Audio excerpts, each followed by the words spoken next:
कैसे हैं आप सब। मैं उम्मीद करती हूँ कि आप सब ईमान और सेहत की बेहतरीन हालतों में होंगे। जी तो मैं हूँ अनम इशफाक ब्लड स्टूडियो से, और आज हम आप लोगों के लिए जो आज हमारा लेक्चर है वो लेक्चर नंबर 3 है।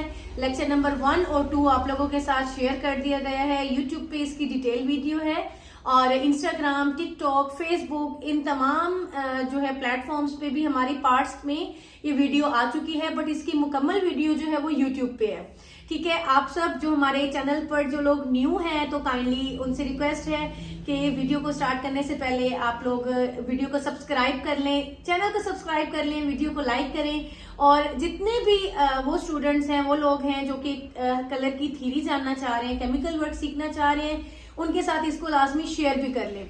चलिए जी, अब हम स्टार्ट करते हैं अपना लेक्चर नंबर 3।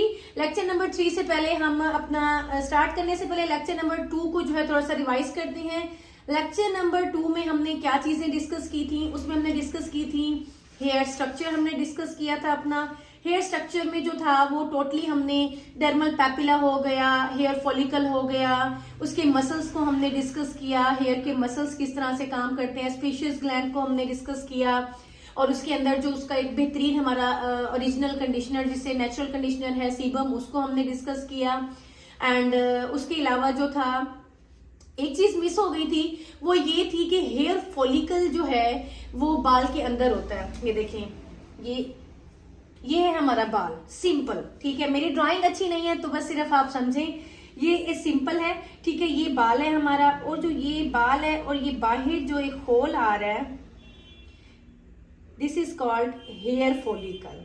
ठीक है, ये हमारा हेयर फॉलिकल है। ठीक है, और मैंने एक चीज बताई थी कि हर बाल का अपना फॉलिकल होता है। ये जो फॉलिकल है, हर बाल का एक अपना फॉलिकल है, ये नहीं कि एक ही फॉलिकल में सारे बाल हैं।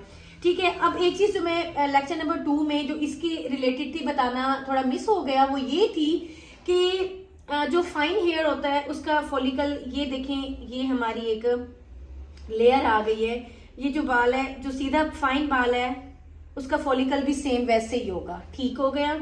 और जो बाल ऊपर थोड़ा सा, ये बाल ऊपर सीधा होता है, फाइन होता है, स्ट्रेट होता है। जो बाल हल्का सा वेवी होगा, हल्का सा कर्ल होगा, तो उसका जो हेयर फॉलिकल होगा वो भी अंदर से वेवी आएगा। क्लियर है।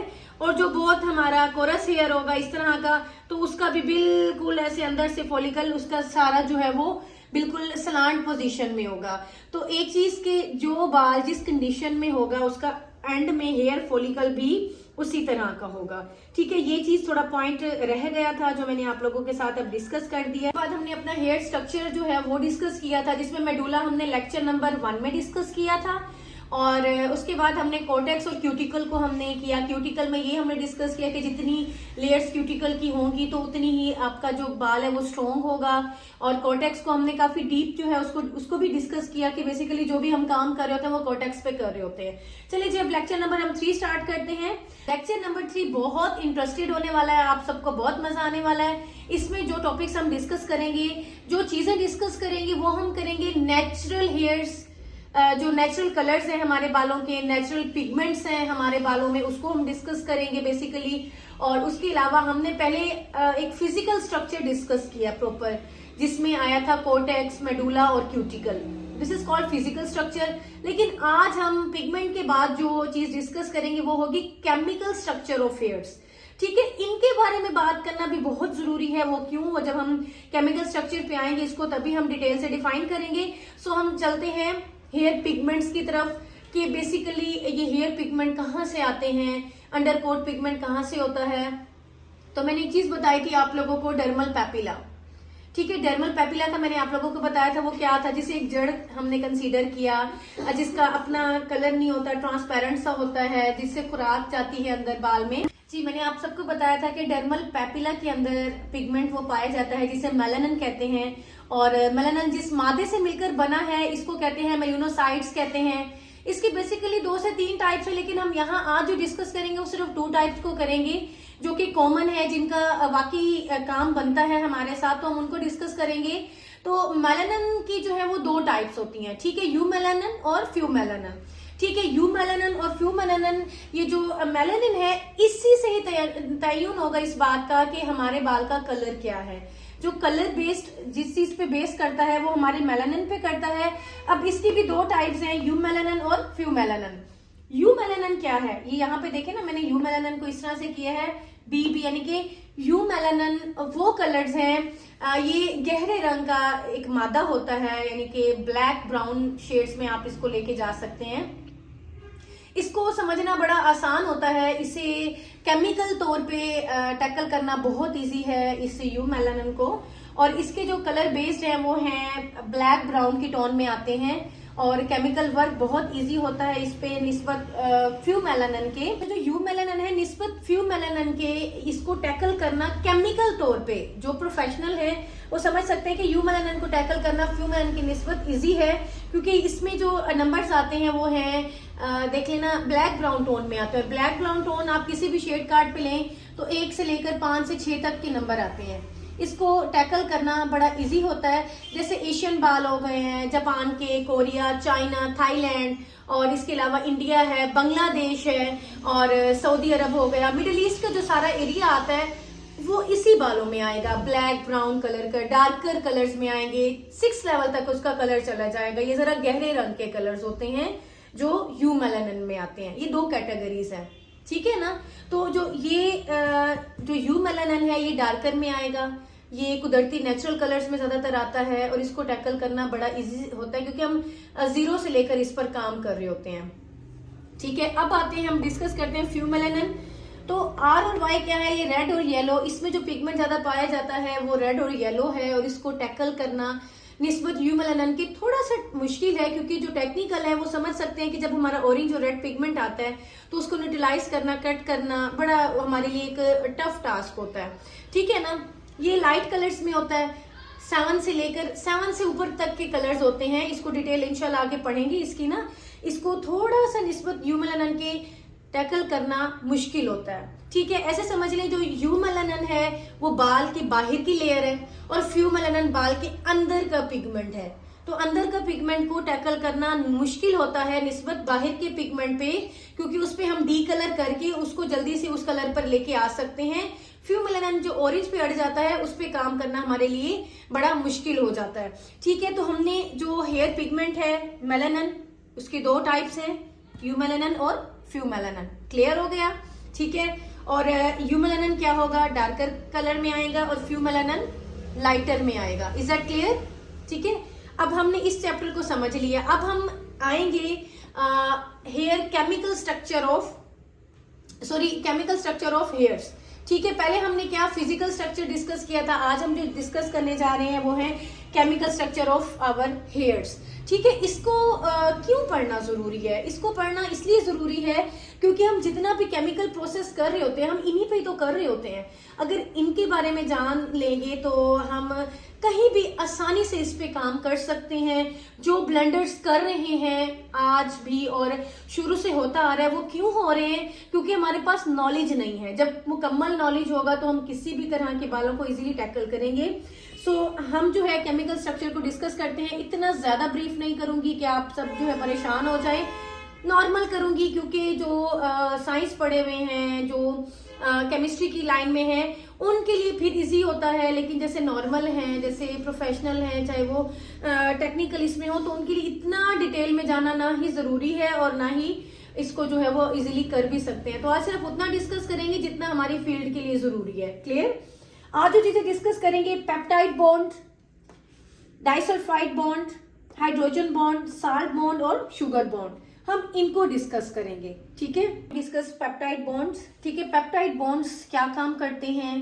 पेप्टाइड बॉन्ड्स जो है बेसिकली ये हेयर फॉलिकल में जब बाल जड़ के अंदर होता है तो ये उसी वक्त बनना शुरू हो जाते हैं पेप्टाइड बॉन्ड्स, ठीक है। अभी इन बॉन्ड्स को जब हम जानेंगे ना तो हमें ये समझ आएगा कि कौन से केमिकल को जब हम वर्क करते हैं किसी दूसरे केमिकल के साथ तो उसका रिएक्शन क्या होता है। जब बाल हम रिबॉन्ड कर रहे होते हैं, पर्मिंग कर रहे होते हैं, जो चीज भी हम कर रहे होते हैं, जो ट्रांसफॉर्म कर रहे होते हैं, तो हमें इससे पता चलेगा कि किस केमिकल से क्या चीज जो है वो हमें उसका रिजल्ट मिल रहा है, ठीक है। पेप्टाइड बॉन्ड ये हेयर फॉलिकल के अंदर जब बाल जड़ में होता है तब ये उसी के अंदर बन रहे होते हैं, ठीक है। ये स्पाइरल और स्प्रिंग शक्ल के होते हैं। इस तरह से भी आपके साथ यहाँ पे आप देखें, आपको स्क्रीन पे एक पिक्चर दिखाई दे रही होगी, इसको आप सेव कर लीजिएगा और इसको प्रॉपर स्टडी कीजिएगा कि किस तरह से है। पिक्चर में जो चीज आपको नजर आ रही है उसमें देखें इस तरह का आपको नजर आएगा, ये पेप्टाइड बॉन्ड्स हैं। ये इस तरह के कुछ उन्होंने ये इस तरह के स्प्रिंग नुमा स्पाइरल शक्ल के ये होते हैं पेप्टाइड बॉन्ड्स। और इसमें जो देखें ये जो चीज आपको नजर आएगी इसको हम हीलिक्स भी कहते हैं। और एक कॉर्टेक्स में कोई एक हीलिक्स नहीं होता, कई 100 हीलिक्स होते हैं। यानी कि जितना आपका बाल मोटा होगा उतने ज्यादा आपके जो है हीलिक्स होंगे। ये हीलिक्स क्या है? ये जो पेप्टाइड बॉन्ड है ये बेसिकली आपके बालों की मोटाई को जो है वो उसका मोटाई का और मजबूती का जामिन होता है। ठीक है, ये पेप्टाइड बॉन्ड इस चीज का काम करता है। हमारा डाइसल्फाइड बॉन्ड जो हमने पढ़ा था पहले लेक्चर नंबर 1 में, हमने इसको डिस्कस किया था कि जो सल्फर है उसके अंदर सल्फर बाल के अंदर एक बहुत अहम जुज है। ठीक है, जब हम बालों को जलाते हैं तो एक खास किस्म की स्मेल आती है, एक हार्ड सी स्मेल आती है। ये सल्फर की वजह से होती है, जो कि मैंने जब आपको पढ़ाए थे इसके अंदर क्या क्या चीजें होती हैं हमने पढ़ा था ना कि इसमें बहुत सी केमियाई चीजें होती हैं, केमिकल चीजें होती हैं, हाइड्रोजन, नाइट्रोजन, सल्फर और सब कुछ हमने डिस्कस किया था। तो ये सल्फर जो स्मेल होती है ये सल्फर की वजह से होती है। यानी कि बालों की जो स्ट्रेंथ है और बालों में किसी भी चीज के खिलाफ जो कुव्वत मुदाफियत पैदा होती है, जो कुव्वत मुदाफियत आती है, वो इस सल्फर की वजह से ही होती है। अब सवाल ये पैदा होता है ये सल्फर बॉन्ड बेसिकली होता किधर है? ठीक है, जो क्वेश्चन ये आता है कि सल्फर बॉन्ड बेसिकली होता किधर है। ठीक है, अब आप देख सकते हैं कि एक हेलिक्स और दूसरा हेलिक्स, जो एक हेलिक्स है दूसरा हेलिक्स, आपस में हर हेलिक्स एक एक सल्फर बॉन्ड जो हर देखिए ना ये हर हेलिक्स है, एक एक सल्फर बॉन्ड इनके साथ हो, ये आपस में कनेक्टेड हुए हुए हैं। ठीक है ना, ये हेलिक्स इन दोनों को जो है ये जोड़ने का काम करता है। क्लियर हो ये बात कि एक सल्फर बॉन्ड इस हेलिक्स से है, एक इस हेलिक्स से, तो ये आपस में उन दोनों को इंटरलिंक रख रहे हैं, ये आपस में बड़े मजबूती के साथ जुड़े हुए होते हैं। हर हेलिक्स दूसरे हेलिक्स के साथ जुड़ा हुआ होता है, अलग नहीं होगा। हर हेलिक्स दूसरे हेलिक्स से जुड़ा हुआ है और उसने उसको मजबूती दी हुई होती है। ठीक है, ये बड़ा हेयर फॉलिकल को बनाने में भी बड़ा अहम किरदार है इसका ना। और हम जितना भी केमिकल वर्क करते हैं, रिबॉन्डिंग करते हैं, जब पर्मिंग करते हैं, जब हम एक्सटेंसो कर रहे होते हैं, और तो सारा का सारा हम वर्क इसी पे ही डाइसल्फाइड बॉन्ड पे कर रहे होते हैं। इसी को पहले हम तोड़ते हैं, इसी की स्ट्रक्चर चेंज करते हैं, किसी को हम सीधा कर रहे हैं, किसी को पर्मिंग कर रहे हैं, तो करके हम फिर उसको न्यूट्रलाइजर से उसको हम फिक्स कर देते हैं। बेसिकली हम काम जो कर रहे होते हैं इसी बॉन्ड पे कर रहे होते हैं। ठीक है, नेक्स्ट हम डिस्कस करने लगे हैं हमारा हाइड्रोजन बॉन्ड। ठीक है, ये हाइड्रोजन बॉन्ड भी बहुत ही अहमियत का हामिल है और इसको जब हम समझेंगे तो हमें मजीद काम करने में जो है वो आसानी हो जाएगी। चलिए, अब हम जो डिस्कस कर रहे हैं वो है हाइड्रोजन बॉन्ड। और मैं समझती हूँ कि जितने भी टेक्निकल हैं, जितने भी केमिकल वर्क के साथ खेलने वाले हैं, तो उन सबको इस हाइड्रोजन बॉन्ड को जानना बहुत ज्यादा जरूरी है। इससे बड़ा हेल्प आउट होगी हम सबको। ये उस वक्त बनते हैं जब बाल हमारा रूट से बाहर होता है। पेप्टाइड बॉन्ड के बारे में हमने पढ़ा ना कि ये तब होते हैं जब रूट के अंदर होते हैं, डर्मल पेपिला में, हेयर फॉलिकल में होता है, तो ये उसी वक्त बन रहा होता है। लेकिन हाइड्रोजन बॉन्ड जब बाल जड़ से बाहर आ जाता है ये उस वक्त बनते हैं। ठीक है, बालों की 35% जो मजबूती है वो हाइड्रोजन बॉन्ड के जरिए होती है और 50% जो इसकी लचक है, बाल जो इधर उधर लहरा रहे होते हैं, तो ये हाइड्रोजन बॉन्ड की वजह से ही बाल में लचक होती है, बाल हिलता है और बाल मूव करता है। ठीक है, और जो आप इसकी हाइड्रोजन उसकी मजबूती में भी बड़ा अहम किरदार पेप्टाइड करता है, तो ये भी करता है, ये बालों को बड़ा मजबूत रखता है। 35% इसका रोल है हमारे हेयर्स पे। और जब हम देखें, अब हमने पढ़ा डाइसल्फाइड, जब पढ़ा वो परमानेंट हमने इसको बॉन्ड को ब्रेक करते हैं। लेकिन जब हम टेम्परेरी तौर पे बालों को स्ट्रेट कर रहे होते हैं, जो एक वॉश के बाद खत्म होता है, तो हम जो वो काम कर रहे होते हैं वो हाइड्रोजन बॉन्ड पे करते हैं। उस वक्त क्या होता है, टेम्परेरी तौर पे हमारा हाइड्रोजन बॉन्ड जो है वो ब्रेक होता है और हमारे बाल टेम्परेरी तौर पे सीधे हो जाते हैं। ये हमारे हाइड्रोजन बॉन्ड की वजह से होता है। ठीक है, और फिर क्या होता है, ये हाइड्रोजन बॉन्ड बनते भी रहते हैं, खत्म भी होते हैं। कोई बहुत आप स्ट्रॉन्ग किस्म का शैम्पू कर लेते हैं, कोई गलत आप केमिकल यूज करते हैं तो ये टूट जाते हैं और फिर इनको दोबारा से वापस लाने के लिए क्या करना पड़ता है, हमें ट्रीटमेंट्स करने पड़ते हैं और जो है अच्छे से इसको ट्रीट करना पड़ता है। क्योंकि उससे क्या होता है, जब हम स्ट्रॉन्ग शैम्पू को यूज करते हैं इसमें ड्राइनेस आ जाती है, बाल हमारा जो है, जब देखिए ना हाइड्रोजन बॉन्ड नहीं होगा, लचक नहीं होगी, चमक नहीं होगी, मजबूती नहीं होगी, तो हमें फर्दर फिर ट्रीटमेंट्स के साथ इसको दोबारा अपने हेयर्स में लाना होता है। अब आगे आ जाता है हमारा सॉल्ट बॉन्ड है। ये बेसिकली क्या करता है, ये हमारा डाइसल्फाइड बॉन्ड और हाइड्रोजन और ऑक्सीजन बॉन्ड को जोड़ने का काम करता है। ये जो सॉल्ट बॉन्ड है इसका काम क्या है, इन 3 बॉन्ड्स को जोड़ता है, हाइड्रोजन बॉन्ड, डाइसल्फाइड बॉन्ड और ऑक्सीजन बॉन्ड, इन दोनों को जोड़ने का काम करता है। और ये भी इसी तरह से है, ये भी बॉन्ड्स को आपस में जोड़ने का अहम किरदार अदा करता है। और ये भी खत्म भी हो जाता है और बन भी जाते हैं। खत्म कैसे होंगे, स्ट्रॉन्ग शैम्पू यूज किए, गलत केमिकल्स के साथ काम किया लेकिन गलत कर दिया, तो ये क्या होता है, हमारे बालों में ये चीजें खत्म भी होती हैं। लेकिन फर्दर मुख्तलिफ किस्म की जब अच्छे अच्छे ट्रीटमेंट्स करते हैं तो उनसे दोबारा ये मेंटेन भी हो जाते हैं। ऐसी चीज नहीं है कि वापस गए तो आएंगे नहीं। तो बाल जो है हमारी अपनी खेती है, उनको जैसे ट्रीट करेंगे, एक टाइम आता है बाल रूखा हो जाता है, फिर जो है दोबारा से नया बाल आता है, उसका सारा केमिकल वर्क हो रहा होता है, अंदर प्रोसीजर्स हो रहे होते हैं बहुत ज्यादा। और देखिए इसमें बहुत ही मेन चीज है, इसको स्टडी के बाद इंसान अल्लाह के भी बहुत ज्यादा करीब होता है कि इतना कुछ हमारे अंदर हो रहा होता है और हमें इस चीज का पता भी नहीं होता। तो यकीन करें, जितने भी हमारे क्लाइंट्स आते हैं तो हम ये चीज लाजमी कहते हैं कि बाल छोटे हैं बड़े हैं जो भी हैं, शुक्र अदा करें कि हमारा सारा हेयर, हमारा हेड पूरा कवर है। इस पे भी अल्हम्दुलिल्लाह कि अल्लाह रब्बुल इज़्ज़त ने हमारे रूट्स तो एटलीस्ट सारी कवर रखी हैं। बाल छोटे बड़े वो तो आते रहेंगे और वो भी हम ही जुल्म करते हैं, हम केयर नहीं करते, या फिर हम अगर बालों पे काम करते हैं तो उनकी जो है अब उनकी इतनी बर्दाश्त नहीं होती जितना हम उन पे केमिकल अप्लाई कर देते हैं। ठीक है, नेक्स्ट शुगर बॉन्ड पे बात करेंगे। शुगर बॉन्ड जो है इसका कोई हमारे बालों के उसमें कोई अहम काम नहीं है, कोई ऐसा जितना उसको काम नहीं है कि हम इसको डिस्कस करें कितना जरूरी है कि जी शुगर बॉन्ड भी हमारे बालों में मौजूद होता है, बट इसका कोई अहम किरदार नहीं कि जिसको हम यूज करें जो हमें आगे फायदा दे। ठीक है, जो आज हमने चीजें डिस्कस की, होप आप सबको बहुत अच्छे से समझ आई होंगी। और हमने जैसा कि आप सबसे प्रॉमिस किया था हमारा कि इंशाल्लाह हमने आपके साथ वीक में 3 टाइम्स अपने लेक्चर्स जो है वो शेयर करने हैं, और उसी प्रॉमिस को पूरा करने के लिए हम इसको जो है अल्हम्दुलिल्लाह लेक्चर्स अपने सेंड भी कर रहे हैं। तो आप सबका जो है वो काम ये है कि आप लाजमी चैनल को सब्सक्राइब करें, वीडियो को लाइक करेंगे और आगे शेयर भी करेंगे, और कमेंट सेक्शन में जाके आप कमेंट्स करेंगे। इससे क्या होगा, हमें मोटिवेशन मिलेगी और हमें लगेगा कि वाकई आप हमारे लेक्चर्स को, हमारी मेहनत को पसंद कर रहे हैं।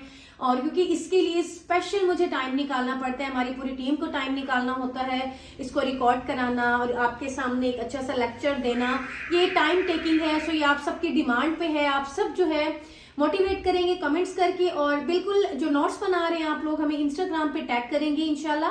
और सर्टिफिकेट वाले जो हमारे स्टूडेंट्स हैं वो लाजमी हमें मैसेज करेंगे, जिनको सर्टिफिकेट चाहिए होंगे वो हमारे इंस्टाग्राम की आईडी पे जो कि स्क्रीन पे नजर आ रही होगी, हमारा व्हाट्सएप नंबर भी होगा, उस पर आप लोग जो है वो लाजमी कमेंट्स करेंगे, अपने पिक्चर्स भेजेंगे इंशाल्लाह। फिर जो हमारे अच्छे स्टूडेंट्स होंगे उनको सर्टिफिकेट भी इशू किए जाएंगे। सो उम्मीद करती हूँ कि लेक्चर समझ आया, जो चीज समझ नहीं आई आप कमेंट करें। और लेक्चर नंबर 4 के साथ आप लोगों के साथ इंशाल्लाह नेक्स्ट जो है इंशाल्लाह हाजिर होंगे, और दुआ में लाजमी याद रखा करें। अस्सलाम वालेकुम व रहमतुल्लाहि व बरकातुहू।